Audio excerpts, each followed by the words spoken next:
बेटा, आज तुम लोग जिसे डाइट कहते हो ना, हमारे वक्त में वो सिर्फ एक चीज से मुमकिन थी, फूफी का डंडा। ये बात उस वक्त की है जब मैं जवान, हल्का फल्का और गुलाब जामुन का आशिक था। मोहल्ले में एक शादी हो रही थी। मैं और मेरा दोस्त नजीर बगैर बलाए ही पहुंच गए। दिल का मकसद था सिर्फ एक, गुलाब जामुन खाना, और दिल खोलकर खाना। हमने पका मंसूबा बनाया। नजीर ने कहा, मैं ध्यान बटाऊंगा तो पलीटें भरना। मैंने कहा, बस गुलाब जामुन मेरी होंगी। खाने का वक्त आया और मैंने एक हाथ से प्लेट ली, दूसरे से गुलाब जामुन जमा करने लगा। 1, 2, 3, 4, 8, 10, 15। इतने में पीछे से एक थप्पड़ पड़ा, जोरदार। मैंने पीछे मुड़कर देखा, अम्मी थीं। अम्मी ने कहा, चोर बने हो?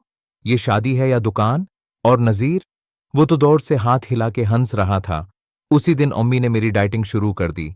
पूरे हफ्ते मुझे कद्दू और तौरी खानी पड़ी, और जब भी गुलाब जामुन देखता, मेरे आंखों से आंसू निकलते और मुन्ना में पानी। आज भी जब कोई कहता है डाइट करो, तो मुझे गुलाब जामुन और उम्मी का थप्पड़ याद आ जाता है। अगर दादाजी की ये कहानी सुनकर आपको भी हंसी आई हो, तो सब्सक्राइब का गुलाब जामुन दबाएं, कमेंट करें आपका पसंदीदा मीठा किया है।